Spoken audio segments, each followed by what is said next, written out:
But they could be in a foster home in Sutter County. They could be in Oroville. We could be even out of area. We have one that currently that's in San Diego. Obviously, we're not going down there every week or so to visit them, but they still have a CASA. They still are involved with them. So just because it says Yuba County, I am also encouraging and advertising in Sutter County. We aren't open there yet, but I don't discriminate. I don't care where you live. As long as you're willing to drive and help a child in Yuba County, I want you. So we have many programs, and every program started with a staff member that said we have a need. And I mentioned before that a lot of the foster kids are at risk of being sex trafficked. They're just very vulnerable. They look for stability, and sometimes people know that and take advantage of that. So we started a Be Bold program that works with kids that are at risk or are being sex trafficked. And we provide a peer group for them, education for them, and a volunteer. Next slide.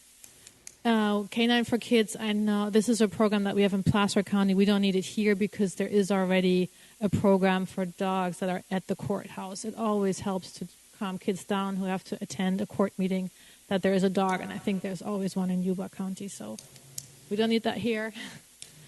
And I mentioned before we have a lot of programs that help families. It's a home visitation program where we have a volunteer meet the parents where they are and teach them basic life skills. And some of these parents have never learned to cook a meal for their kids. They have never learned that from their own parents. So our volunteers, teach them finances, teach how to make a budget, sign up your kids for soccer, normal things that we think, but for them it's something new, and we help them along the way. And you can click to the next slide. This is the PEG program that we also have here in Yuba County, where we assign a volunteer as soon as the kid is removed. We assign a volunteer to the parent and help that parent work through the case plan. We also have a peer support group, so these parents can meet other parents so they know they're not alone and kind of discuss how things are going. There's a short window for these parents to get their kids back, and oftentimes they blame everybody else for what's happening, and we need to get them focused and get on that case plan. So may I? Yeah. The PEG program you're talking about, is that additional training, or is that within that 30-hour program? That's the 30-hour. Yeah, they get an additional training for family services, but that's just like a 2-hour training, and then they're all ready for family services. So it's the 30 hours so you could be an advocate for a child, and then the PEG program is more. Yeah, you just want to have some additional information about the parent. The 30 hours is really focused on the kid. We want to make sure they know what it is like to work with a parent. Okay, thank you. Then there's kinship allies. So if kids can't stay with their parents, they have to go to foster care. Another priority is to have them with kin, family members, soccer coach, whoever the kids identify. We just had a case in Truckee where grandparents had to take in 5 grandchildren. And they have a 2-bedroom apartment, so now all of a sudden there are 7 people, and grandparents are in charge of everything. That can be overwhelming, and we want to make sure the grandparents stay with that commitment. We don't want the foster kid to go again to somewhere else, so we help those kinship caregivers with basic needs. Sometimes finances kick in later. They take that kid in. It's overnight sometimes. They're not prepared. So we help them with beds, air mattresses, whatever we can, food, to stabilize that and to make sure grandparents can take those 5 kids in for a longer period of time. And this is hard, because grandparents, it's their kids that have messed up. That's why the kids had to be removed. It's very emotional. We want to make sure these kids are stable. And for me, those grandparents are just superheroes because they envisioned their retirement a little bit different than having all of a sudden 5 kids in their home. But yeah, Kinship Allies is another program. So many, many programs. Thank you so much for your time. We really need you to recruit for us. And I give it over to Nicole. And there are a lot of ways to help. Like she mentioned, the family service program. So if running around at a park with a younger child is not your cup of tea, we would love to help you help a parent. Coach, like she said, the PEG program is here in Yuba County. We are actively matching parents. We are recruiting and training volunteers for that specific program. And basically, how I like to describe it in my information sessions is parents looking at this list, and it's like you can't eat the whole elephant in one bite. And so the PEG volunteer helps them look at it one bite at a time, accomplish one thing, and then let's praise you for that. And then we have now more strength to go on to the next one. We also have a CASA store. And the word store is misleading. There's no cost to this child. They can come in and get a couple toys. We have a lot of books. Everything brand new because they deserve it, right? And I don't want my CASA store to start smelling. So, yes, they are all brand new. You can make a donation to the CASA store, or you can go to our Amazon list, pick a couple items, or you could give me a donation and I'll do the shopping for you. I like to shop, so that is not a downside for me. We also have a extracurricular fund. So let's say this child wants to play soccer. They want to learn piano. We want them to have as much of normalcy as possible. So we have a fund that can help reimburse that cost for the foster parents to get them that soccer team or get them some piano lessons. I just recently got my 2 sisters bicycles because everyone in the foster home had a bike except them. And there's like 3 foster homes in that little cul-de-sac, and all the kids are out playing and riding bikes except my 2. And I wasn't going to let that happen. So we got them bicycles and helmets. So there's a huge need, and there's a lot of different ways that you can help. You can, even from the smallest thing of sharing our social media posts, telling your friends and neighbors, this may not be the right fit for you, but it's going to be a perfect fit for your best friend or your neighbor or your sister. So I think, can we hit the next one? I think we're probably at the end. We are. So thank you so much for your time. And like I said, we would love to have your help and spread the word. Because like I said, it might not be the perfect fit for your schedule right now, but everybody knows somebody. Did we have any questions? Sure commend you for everything you're doing. And you're hitting the service clubs, the Rotary clubs, Kiwanis, and what have you. Mm-hmm. That's the low-hanging fruit. I'm trying to think of other places to go. Well, Yes, yeah, those are good. and retired teachers, that's a good one. Yes, You need more men, right? we do. Yes. Oh, gosh, thank you. And this is all new to me, and I commend. And we have a little tiny office, 628 D Street, across from Lip and Sullivan. So if you ever want to stop by, we do keep the door locked because we do get walk-ins that we don't need. So We don't take offense. yeah, so we do keep the door locked, but just knock on the door and somebody will happily open it for you. We'd love to take you on a tour, show you our facility. We have a playroom, so the CASA can bring the child and they can read books, they can do art, they can play. We have a giant Connect 4, so there's a lot of different things that we can do to utilize a free visit with the child. It doesn't always have to cost money. Have you gotten some time on 93Q, the local radio station? I've gone on before. I need to get back. Well, we did a really nice presentation. I had someone come down from Placer County, and Fish didn't push the right button. So you heard me on the radio, but the best part of the whole 93Q thing is the Facebook. And so you can see us blabbing, but you can't hear us talking. So I do need to get on again. Fish shows you one. Yeah. And what about, have you engaged with the editor of the paper? I have not connected. I lost Smith. my connection, so he moved Chuck away. Smith, get a hold of him. This would be good press for him. Yeah. Sounds good. Good luck. So yeah, connect me with anybody. Stuart, I know you know everybody, so hook me up. Sir, I got one question for you. Where do you get the bulk of your funding from? From grants. We apply for grants. We Okay. do have a couple pretty large fundraisers that are pretty successful that do bring us some funding. The bulk of our funding comes from grants. Are they state or Yes. state and federal? About 60% is state and federal, and the rest is private donations and events. So we are really working hard on reducing the federal and the state grants. And we are a 501c3 nonprofit. So we are a separate entity. We are not connected to CAPS. We're not connected to the court system. We're not connected to any governmental agency. We just do apply for grants from them. Thank you. You're welcome here anytime. Thank you so Thank much you. for your time. Really Very much. appreciate it. I know we only had 15 minutes, so I apologize. Big deal. Thank you. Thank you.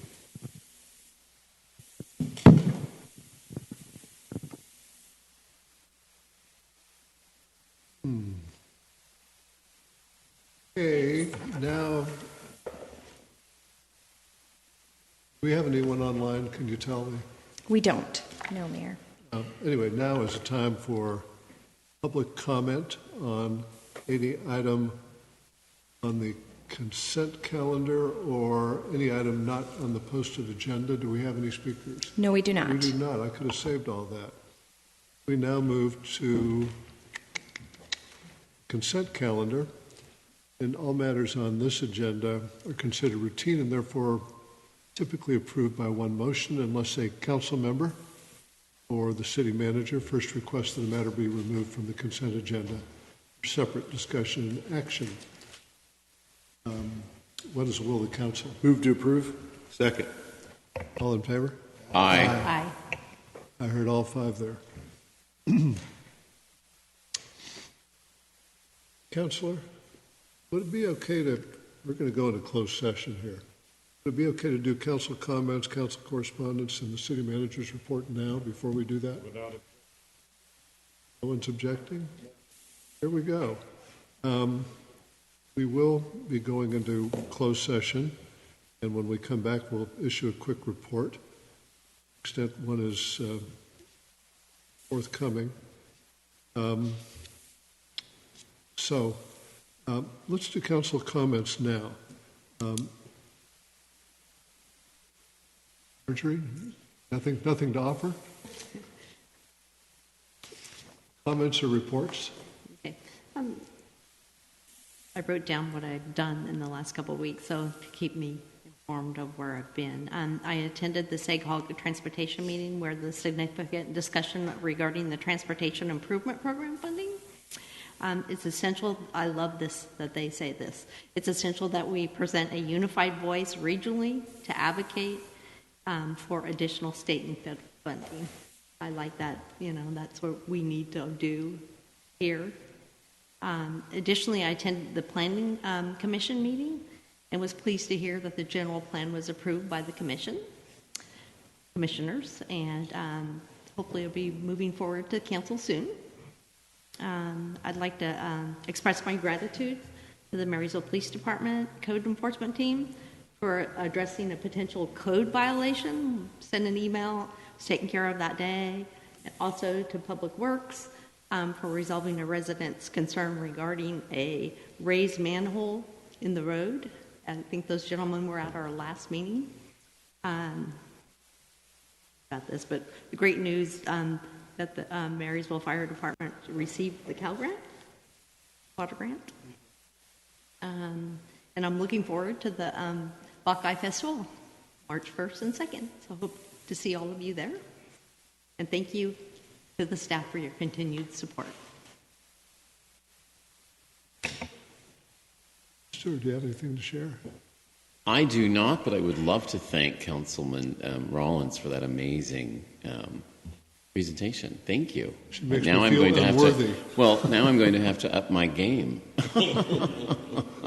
Uh-oh. Anyway, thank you very much. I have no comment other than the usual. Thank you very much, city staff, and of course, I trail behind Margie with my tail between my legs. But everything she said, I fully agree with. Thank you guys very much for all your hard work. Councilman Hudson. So mine is definitely not as detailed as Councilman Rollins. So Keep it up. You're making everybody look bad. I Keep it up.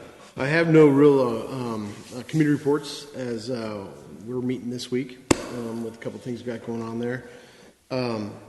I just do want to say thank you to our staff because of the fact you guys are the ones that keep us running and, all the departments.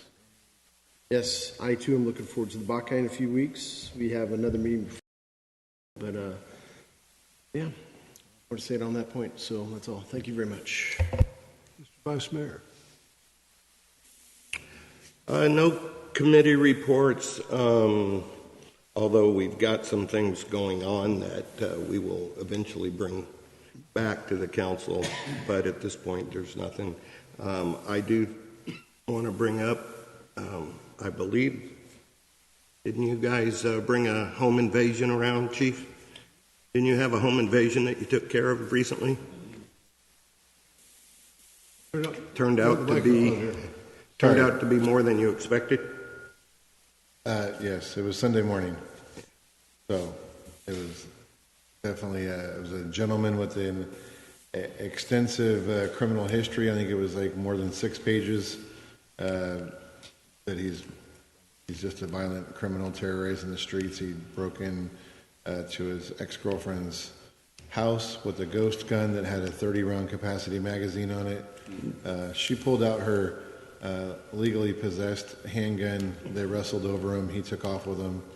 Our officers were pinging the phones. He was located a short time later running across 10th Street. He was apprehended. Right before he got stopped, he ditched both guns, but both guns were located and recovered. He went to arraignment this afternoon. We were hoping to do a 3 strikes case on him, but some of the criteria didn't fit. So, but he's still looking at 12 to 16 years somewhere in there on the current charges.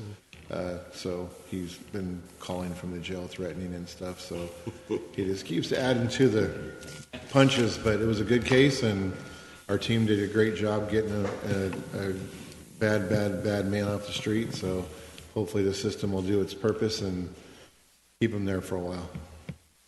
I just wanted to say good job. Sorry for the diatribe, but no, I definitely wanted to hear all that from you, and to say good job, and to say it's nice to have gotten the spotlight off of our fire chief here for a while, and I'm sure he's pleased for that too. So we threw a little bit of it on you. Thank you. Well, as far as my comments, I've been out of the loop a little bit lately, trying to get back into the swing of things.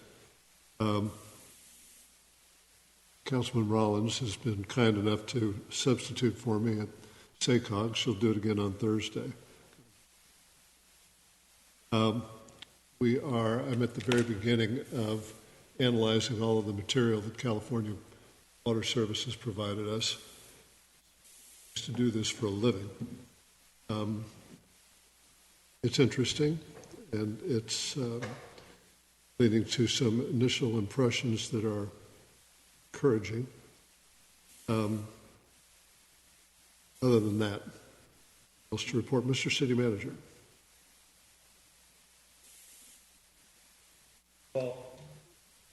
Thank you.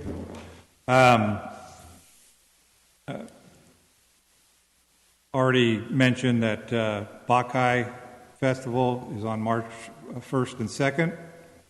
Hope to see everybody there. Also, Yuba-Sutter Chamber of Commerce happy hour at Cisco's restaurant tomorrow at 5:30 p.m. So if you can make that, that would be great as well. A couple of things that will be we'll likely be bringing to council here in the near future. One is groundwater sustainability plan. We somewhat overlap with the Yuba Water Agency's groundwater sustainability agency. They have the entire north and south basins, but Marysville at some point in time had their own GSA. We can opt to submit our own plan, or we can utilize the water agency's plan, and so we'll be bringing that to council with a recommendation likely to utilize the water agency's plan. We also are working on, and will likely bring an item to council on our 200-year levy certification extension. And we are working with folks in Sacramento to tag on to a bill to allow that. Essentially, we haven't completed our levy work in the time frame the state gave us, so we, with many others, are in that situation, and we're asking for an extension. That has to be done via state legislation, a bill, and fortunately, it looks like SAC is going to let us tag on to their bill and move forward with that. We're at the mercy of the U.S. Army Corps of Engineers to get that done, so we don't expect it to be done on the original time frame, and we'll be asking for an extension for that. That was it. We will now adjourn to closed session. Return afterwards.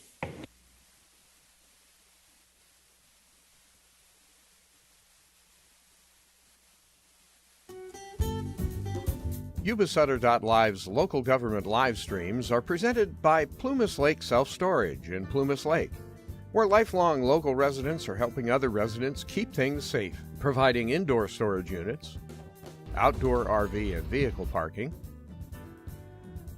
moving supplies, and Penske truck rentals. Details at plumaslakeselfstorage.com.